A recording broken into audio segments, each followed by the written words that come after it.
So happy New Year. Happy New Year, Reena. Oh, I'm glad to ring it in with you. Oh, I am too. And I'm really excited about your brand new book coming out. I know we're in the year when the book will come. It's arriving on February 21st is when it publishes. It's called The Emotional Lives of Teenagers, Raising Connected, Capable, and Compassionate Adolescents. And I'm really excited for it to be out in the world. Go pre-order now. Lisa has worked so immensely hard on this book. I'm so freaking proud of you as your friend. I've just seen Oh, how thank you. hard you worked on it and the research and everything that's gone into it. Tell us a little bit about it. Well, this book really aims to give parents what I hope is a very useful reframing of what mental health is in teenagers and how we support it. So it's really about normal adolescent development, all of the ups and downs that come with it, when it's time to worry about your kid. And it offers an approach to adolescent emotionality, which is rich and busy, that I think will make life easier at home. And you give us tips on how to deal with issues. Very concrete. I think everybody knows my work. I am very practical at the end of the day. Like I really want families to feel like they have tools they can use. And I will say, I think on this book, it's very much a teaching people how to fish book, teaching people sort of a broad way of thinking about adolescent emotionality as opposed to giving them fish. So I hope it's useful. I know it's going to be useful. And there's a special gift, actually, if you pre-order now. Tell me about that. I love gifts. Yeah, no, we have a good package. So if people go to my website, they will see all of the information about this. But here's what we're giving away with pre-orders. One is access to a webinar with me. I'm going to do something through Random House, a special webinar for people who pre-order. Wow. A signed book plate. I have beautiful book plates that I will sign and have mailed to you to put in your book. And then a How to Manage a Meltdown bookmark, which you can download for free from my website. But this is like the real thing. It's got two sides. It's printed. It's on nice paper. And so that's the package that comes with pre-orders, and I hope it's appealing. I love this, and I think this is so great, especially that webinar. So I am pre-ordering mine because I can never get enough of your advice. But so exciting! Congratulations, my friend. You have worked so tirelessly on this book, and it's filled with great little gems. So I can't wait, and we're going to be unpacking it too on the podcast. So you want to get the book, so we're the supplementary. Thank you, Reena. So in this new year, you and I were talking about, we always love to have one kickoff episode that helps us sort of rethink the year. And one of the letters that stood out to us was about how do you, when you don't feel charged anymore and you feel exhausted and drained and pulled in 1,000 directions, how do you pick yourself up? So I want to read you this letter that we got about caring for yourself. It says, "Dear Dr. Lisa and Reena, I really appreciate your guidance on how we can best support our kids, but I feel like where I really need help is figuring out how to take better care of myself. What can I do as, quote, self-care that can truly make a tangible difference for my own mental health? As a mother of 3 kids, ages 7, 10, and 12, the pandemic was absolutely brutal. But if I'm honest, things continue to really feel challenging, even though life is mostly back to normal. I feel pulled in a million different directions, tired all the time, and find myself constantly falling down rabbit holes of worry. I'm sure that there must be something I can do to feel better, but I just don't know what exactly that might be. What do I need to do to get my life back where I don't feel exhausted all the time? How do I find that joy again? And why do I feel like it's still so hard, even though we're coming out of the pandemic? Thank you in advance for your help." Oh my gosh, where do you even begin with this letter? But can I just say, this mom has really hit it out of the park in the way that I identify with this. Do you identify with this? Absolutely. I mean, there's so much in the letter about feeling pulled in so many directions and feeling tired and going down worry rabbit holes. I think that she's really speaking to very universal experiences of being a parent and then honestly being a parent now. I mean, this is a very hard time to be raising kids. There's a lot going on around us that is quite distressing. Yeah. So where do you think she should begin? Well, Reena, here's something I've been thinking about a huge amount, which is to set realistic bars for what our aspirations are in terms of how we feel and how good we feel. And I've always had my questions about the wellness industry and the commercialization of wellness. And I have the concern at times that this idea that like there's some zen we can get to, some good place out there where you feel good and calm and relaxed, that's not realistic, and it's actually not a very helpful idea. Well, I think about my own mom. She was always go, go, go, go, working nights as a nurse. And we think that there's this, like, you can have it all and then you can just be sitting down. And so how do we manage that expectation? Because you need a break and you want to recharge, but you've got so much to do. You do. So one of the things I think that is very helpful is if we replace this idea of feeling good or high levels of wellness with this idea of having a sense of equilibrium. That's the term I've been using a lot for myself, which is like having a sense of like balance, not like thrill. I mean, yeah, it's wonderful when nice things happen and you feel really good. I mean, joy is to be had, but really aiming for a sense of equilibrium. And what equilibrium really assumes is that things are going to knock us off balance. They're going to do it almost every day, if not multiple times a day. And our job is to have counterbalancing forces that can help us regain a sense of equilibrium. But when I say lowering the bar, that would be one of my recommendations for 2023 is we're not going for feeling great all the time. That was never on the menu. We're going for generally having a sense of equilibrium. So tell me what that looks like when you say a general sense of equilibrium. Like, what am I doing now that I can do differently in the expectation department? Like, I have a to-do list. I've got a bunch of things. I've got to do laundry. I've got to figure out groceries. I've got to do my day job. So how do I need to change my thinking? There's a few things we can do. So one is that giant to-do list and think about how we think about that. And something I have tried to do, and I'm not sure I'm winning on this, but I want to share what I'm trying, is I also have the giant to-do list, and I often feel like I can't relax until the to-do list is done, until it's all crossed off. And I have seen it as something that has an end. And you and I both know there is no end to the to-do list. Like, it never ends. There's always new things coming. And so what I've tried to think about it being a bit more, and we'll see if this is helpful to anyone else, and it's working well enough for me, but it's not perfect, is to see the to-do list as a flowing river. It's always flowing. There's always water adding, coming along, sometimes big surges of it, and seeing myself as moving in and out of that river. So sometimes I'm in the river working on the to-do list, and sometimes I step away and I go do other things. And I there's some ideas I have about the kinds of things we might do to actually get some equilibrium when we're not standing in the river of our to-do list. But really treating it as there's no end to it. And so I get to walk away and take breaks, and then I come back to it and I work on it again. That reframing has helped me a little bit, as opposed to thinking one day I will get to the riverbed and then the to-do list will be done. Mm. Oh, that's interesting, because I'm like, I can never relax at the end of the day because I'm like, I didn't get 8 of the 20 out of the 20 to-do list things done, which I'm setting myself up for failure, because who can do like 25 things in one day?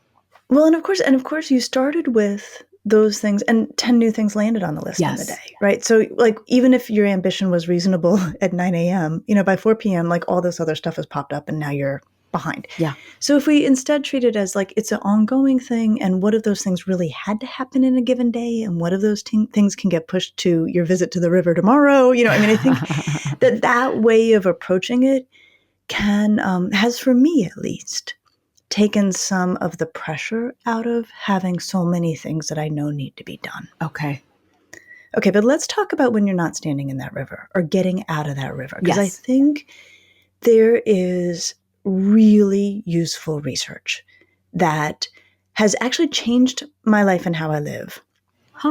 That I came across in the pandemic and that I think might be useful here. So we don't take enough control of how we spend our attention. And this is something we all know, right? We feel like our attention is fractured. We feel like it's pulled, like as this wonderful writer says, pulled in a million directions. And one thing I would love for people to do or to play with in 2023 is taking more charge of how they distribute their attention. And I'm going to give us 2 easy categories for how we might go about doing this.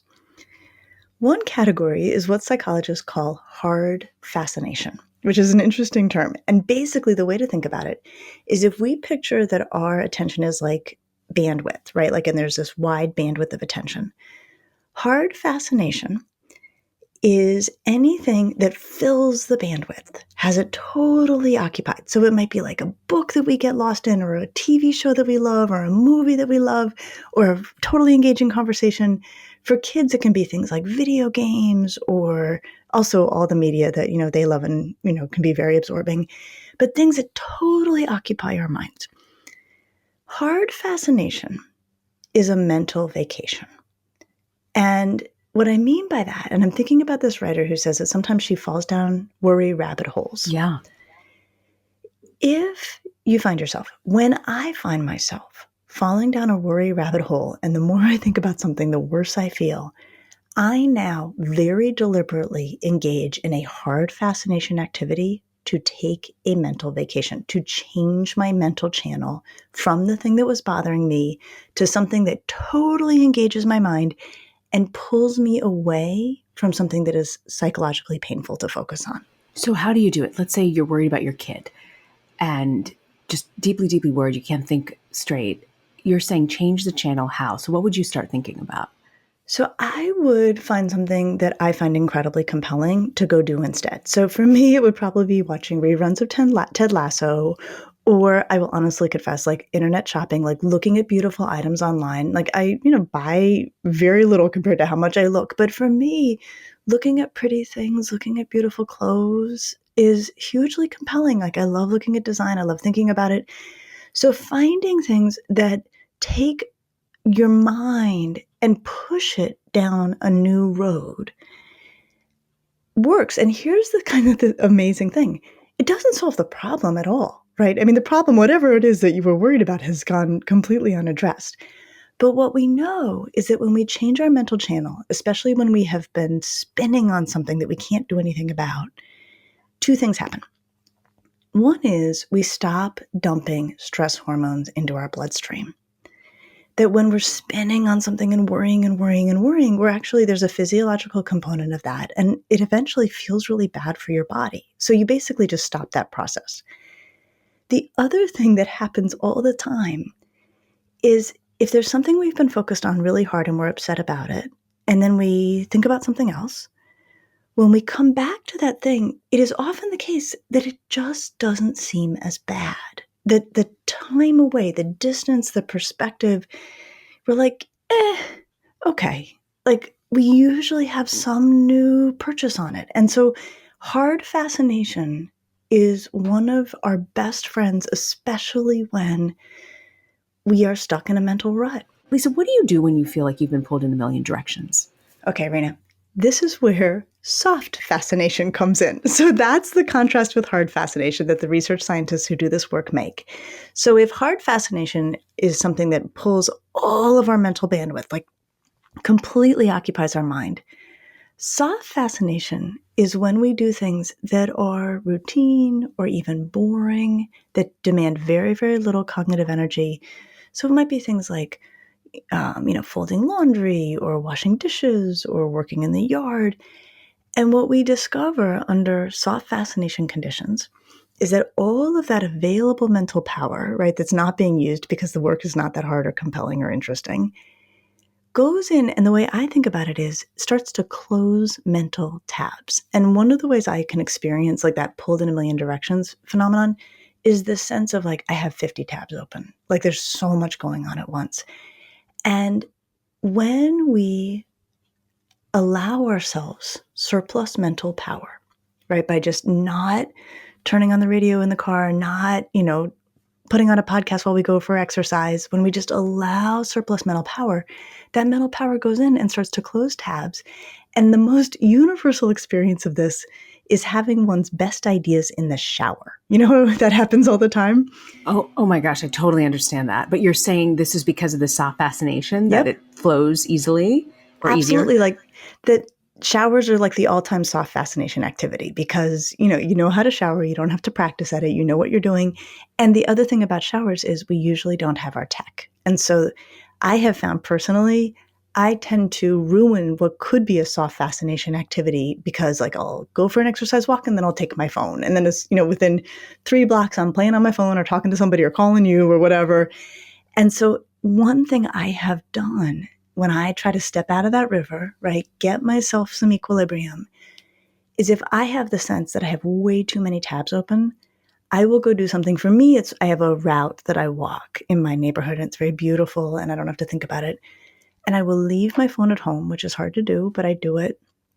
And within a couple of blocks, I'll be like, oh, I know how to respond to that email. Or I almost forgot so-and-so's birthday is coming. Like all of these things that have been draining mental power, suddenly my mind finds them, solves them, and then I have more energy when I come back to the river. So if we think in that way, that we can be deliberate, like, do I need hard fascination because I'm stuck in a mental rut? Do I need soft fascination because I have, so much on my mind and I just don't even know where to start?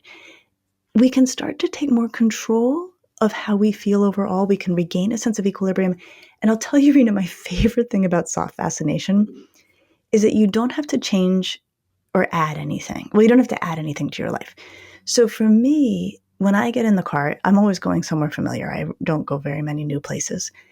I will make a decision. Should I turn on the radio? Should I listen to a podcast? Or should I drive in silence? And if I have too many tabs open, I will deliberately drive in silence and let soft fascination take over and start to close those tabs. And that's what I love about it. It's not another self-care practice that we need to add to our days, right? It really is easily workable into the day-to-day, but it makes a huge difference in terms of equilibrium. So when do you feel like you need to use hard fascination versus soft fascination? So hard fascination is your best friend if you're stuck in a mental rut. If there's one thing you're thinking about and you can't stop thinking about it and it's making you upset. And I think a lot of people do intuitively like go binge watch something, or they do intuitively, like go online shopping or whatever they find super engaging. And so I just want you to know, if you've been doing it intuitively, you've been doing it right. Like you have found for yourself the mental break that you know you need.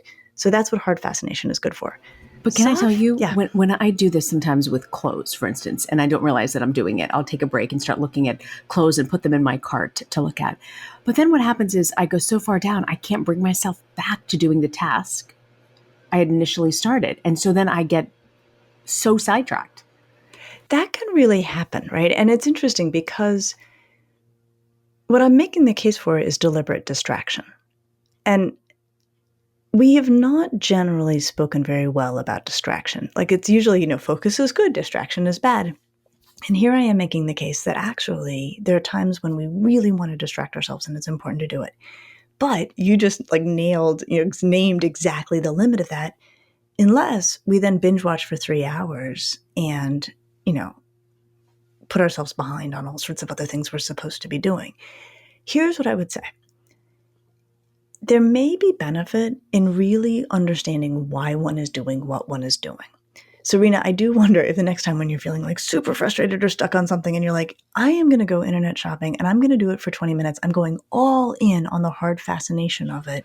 I'm going to enjoy it. I'm going to do it guiltlessly, but I'm only going to do it for 20 minutes or 30 minutes. I actually wonder if it might not be more satisfying and easier to then move back into the work you need to do or whatever else you need to get back to if you have said to yourself, I know exactly what I'm doing and I know why I'm going to do it and I'm going to do it for this long. Wow. That's good. You set a time limit, and then I probably enjoy it more because then I'm feeling horrible that I'm not doing my thing, but you're saying take the time and do that. Don't feel horrible. It's a great idea. And I think that sometimes that feeling horrible, actually, it's got to undermine how restorative it is. So let's get the horrible out of there. Let's just say, go do it, enjoy it. You're using hard fascination. You're taking a mental break. You're going on vacation. Enjoy that vacation, then come on back. I think that may make it easier to come back to what needs to be done. And then soft fascination, when do you find that's appropriate or helps best? I think that is our best friend when we have that sense of feeling psychologically cluttered.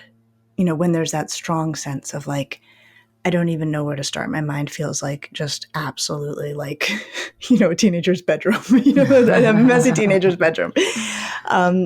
That's when soft fascination can help actually sort of sort through things, pick things up, put things away, get rid of them. It's really, really powerful. Is there anything else, Lisa, that you find helps in sort of getting more restored and not feeling pulled and drained?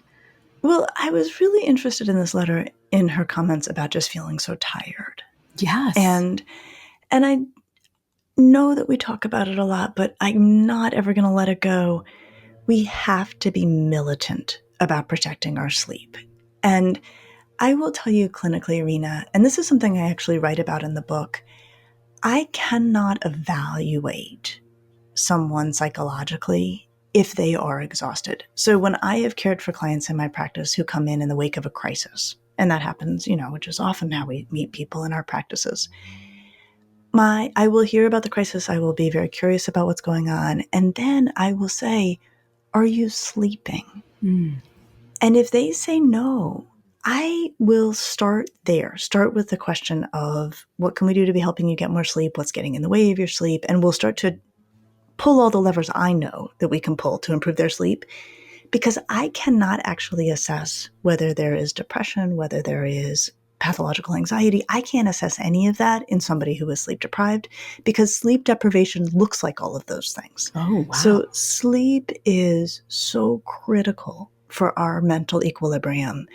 that anyone who feels like they are tired or their sleep is disrupted, I would want them to make that priority number one for managing. What if and I find this during the pandemic, that there were moments where it really helped when I got up really, really early before everyone. Then there were phases where actually I did my best work from 8 to 10:30 at night when I'm alone in my room. And so how do you work through that? Like for adults, you tell us about children, the amount of sleep they need, right?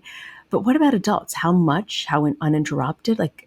Walk us through what we need. So what adults need somewhere, there's a wider range, but usually somewhere between 7.5 and 9 hours, is what adults need. And I think the way to assess how much one really needs is, what do you wake up from without an alarm, right? Oh. So that gives you a good sense is, when does your body naturally wake without having something come along and wake you up? Will give you a sense of how much sleep you need. Of course, a lot of us are operating with sleep debts, which is that we haven't gotten enough sleep. And so then when we go to sleep, if no alarm comes, we actually stay asleep for a decent amount of time. So let me ask another question here. Can you bank sleep? Like, let's say you go on vacation for a week. Can I then just sleep for 12 hours? And is that in my reservoir? If you're able to sleep for 12 hours, you're probably making up a sleep debt. So you're actually behind and catching up. You're not getting ahead. And I think that once people have paid off their sleep debts, which is basically the accrued amount of sleep that we should have been getting and haven't been getting, then they start to get a sense of how much sleep they really need, because they go to bed and then they wake up, without an alarm, and that gives them an indicator of that. But other things that really matter, and this is, again, stuff that people have heard, but I just want to say it again, getting away from tech right before bed. If you're on your technology, just like a teenager, right? If they're on their technology before bed, it's going to interfere with their ability to sleep. Having a room that's cold enough and quiet enough and dark enough is really worth making time and space for. Watching our caffeine, right? And how late into the day we enjoy it, right? I really try to cut myself off by 1:00, And then the last thing I would say is to really use that hard fascination idea at night. If you're having trouble falling asleep because you have so many worries on your mind, then you should do what? Well, so what I would do is I would have something that you read or maybe listen to, but I would rather not have technology in the picture if possible, but something really engaging that is very far away from whatever your worries might be. So I will tell you, Reena, in the pandemic, I was having a hard time falling asleep, and I got into historical novels and like demanding ones, like ones that I really had to concentrate on, because those provided enough hard fascination that I could change my mental channel from all the worries about the pandemic and the psychological concerns that were rampant at that time, especially, and then I could fall asleep. So using hard fascination as a very deliberate tactic, if your mind is spinning at night and it's hard to just change your channel and let it all go. So as we wrap up here, Lisa, what do you think we really need to, if you were to give us sort of like a top 3 list to hit reset in 2023, what can parents do for themselves? Top 3 list that can really be transformative and they could really feel a difference in their lives. I would say number 1, set a realistic bar for what you're going for here. You are not going for Zen joy every 5 minutes. You are going for equilibrium, where there's some good times and some bad times. And when things do not feel good, you have some strategies for balancing it out. Those strategies being hard fascination, soft fascination, and sleep being like top 3 of those. I think the second would be to really, really embrace the idea that caring for ourselves is part of how we care for our kids, right? Everyone who listens to this podcast is listening because they have children in their lives they care about. And I think we always have that experience as parents of feeling like we have to choose between caring for ourselves and caring for our kids. And what I would say is you caring for yourself is you caring for your kid. When you have cared for yourself, you are funnier, more relaxed, more easygoing. You take things in stride. Our patience is better. That's good for kids. So this is like blanket 2023 permission. Go care for yourselves. It's an important way to care for your children. And then the last thing I would say is put fun things on the calendar.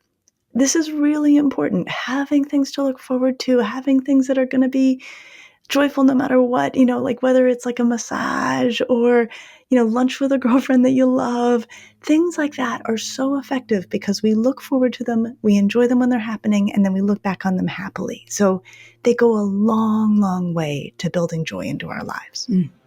This is good. And I feel better because what I love about what you do is you, just like with this new book coming out, you look at the research and you extrapolate and you explain to us, here is the research on this, and here's how you can shift your thinking, and this can help. So thank you very much for that. I'm so excited about this new year. I think so many people need to hit the reset button, and I just see some great opportunity and positivity. So thank you, Lisa, for helping, because I know these strategies are going to help me personally and hopefully our listeners as well.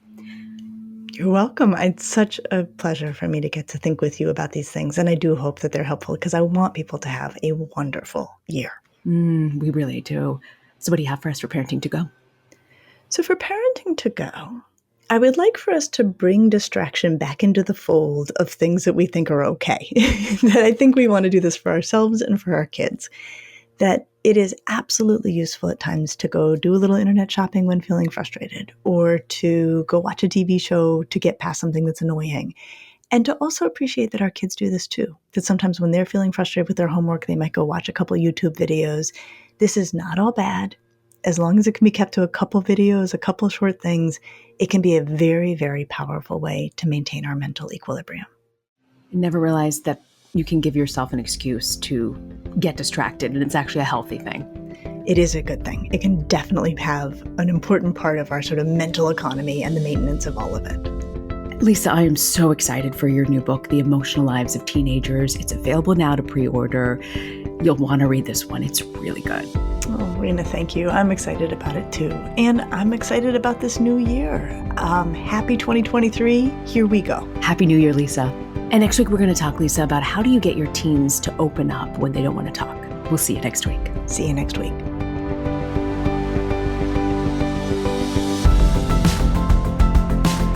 Thanks for joining us. Be sure to subscribe to the Ask Lisa podcast so you get the episodes just as soon as they drop. And send us your questions to asklisa@drlisadamore.com. And now a word from our lawyers. The advice provided on this podcast does not constitute or serve as a substitute for professional psychological treatment, therapy, or other types of professional advice or intervention. If you have concerns about your child's well-being, consult a physician or mental health professional. If you're looking for additional resources, check out Lisa's website at drlisadamore.com. We'll see you next week.